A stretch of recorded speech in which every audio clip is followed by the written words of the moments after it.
First, I want to acknowledge the country. I like to acknowledge traditional custodians are the first people of the land.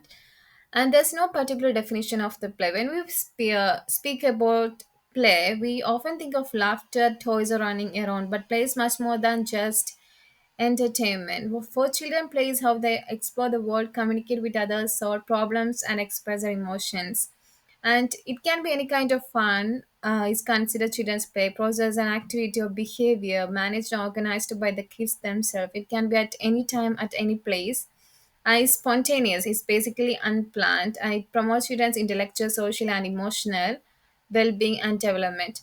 And when I observe children playing, I see deep learning happening. For example, when a child builds a tower with blocks, they are not just stacking objects, they are exploring balance, testing hypotheses, making decisions, and perhaps even dealing with frustration if the tower falls. So they are learning resilience, persistence, and spatial reasoning all through a simple, joyful activities. And what is play-based learning? Play is not just a fun activity, it's a social learning tool where children learn to communicate, solve problems, and understand other people's feeling. Within the play-based learning, educators purposefully aid rather than sitting and watching them playing. They assist children in reflecting, using language, and overcoming obstacles. Therefore, play-based learning goes beyond simply being free time. It is thoughtfully facilitated by skilled professionals. Now, what is play based learning in early childhood? Children pretend to be doctors, shopkeepers, and so on. And children usually play together, creating stories, solving issues, which are key for the social development. The article also shows play provides a secure place for the children to manage the emotions and building the relationship. And it's guide them in social experience. Children learn to collaborate in shared thinking and problem solving, which helps in learning and the development. And teachers engage with the children in the play. They will support and guide in the play. For example, teachers will ask the questions like, "What is this shape? What is this color? what what are you going to do next, etc., which test the knowledge and thinking. For instance, they could create a hospital play area, or they can give some items like stones and sticks to encourage creative and sensory play. Every aspect the environment is carefully selected to foster the education. And I want to talk about some of the theories of the play. First of all, the gene pigeons theory. Jean Pigeon believed that children learn and develop through active interaction with the environment. He broke child development into four stages, and the first stage, children learn by using their senses like touching, tasting, hearing, and seeing. They explore the world through physical actions like grasping or mouthing the objects. And this stage forms the foundation of learning through cause and effect and sensory experiences. And the next stage is from 2 to 7 years. Children begin using symbols and imagination in their play. Parallel play is common. Children play next to each other but not necessarily together. And they are often egocentric and don't yet understand others' perspective. This is a key stage for symbolic and dramatic play. And the third one is from concrete operational stage from 7 to 11 years. Children start to understand logic rules and categorization, and they enjoy activities that involve building, measuring, and cooking and assembling models. And they understand concepts like conservation. Play becomes more structured, goal oriented, and problem solving based. And the fourth one is formal operational stage, 11 years to adult. Children and adults develop abstract thinking, planning, and strategic reasoning, and they enjoy multi step game, strategy based play, and so on. And this is a complex reasoning and decision making stage. And the other one is a socio-cultural theory of play. It's different view from Piaget. He believed that children don't develop on their own, but grow and learn through interactions with others, especially through language and culture.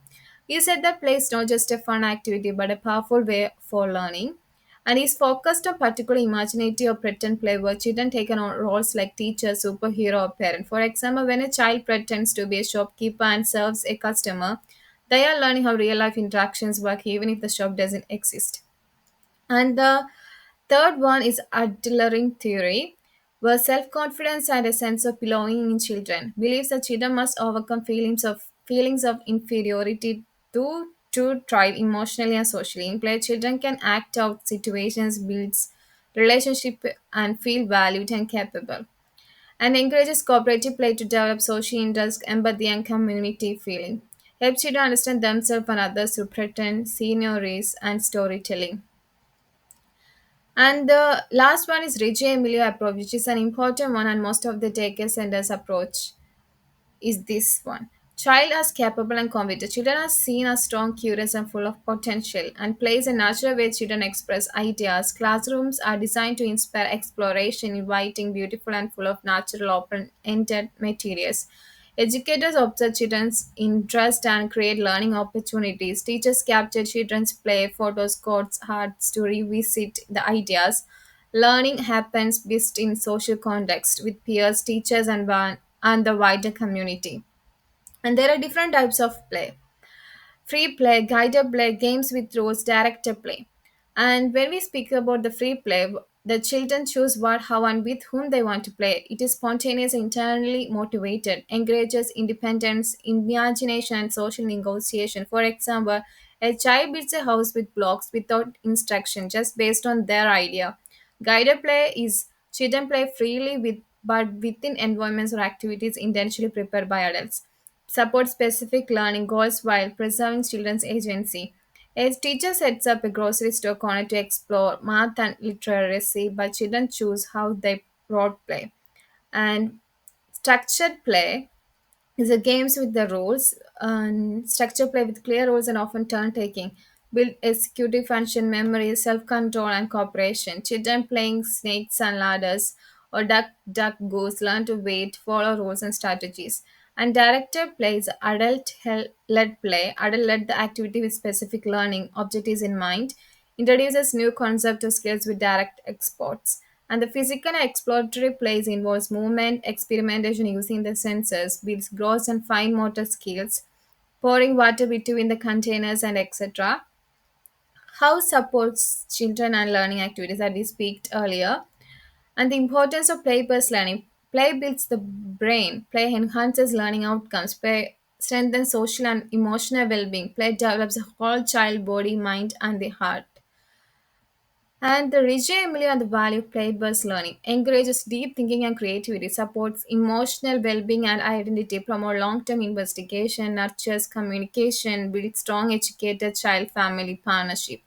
And in my future, I would set up a role play areas like cafe or hospital to promote dramatic and social play, providing open-ended materials like blocks, natural items, and recycled goods to inspire creativity using music and movements activities to support the physical play and rhythm, allowing time for outdoor exploration where children can engage in risky play under supervision, and observing children's interest and using those as springboard for intentional learning experiences. And I want to speak of some of the importance of the play-based learning because there's some time left. Play strengthens social and emotional well-being. Through cooperating in dramatic play, children learn how to empathize, manage emotions, solve social problems. Thank you.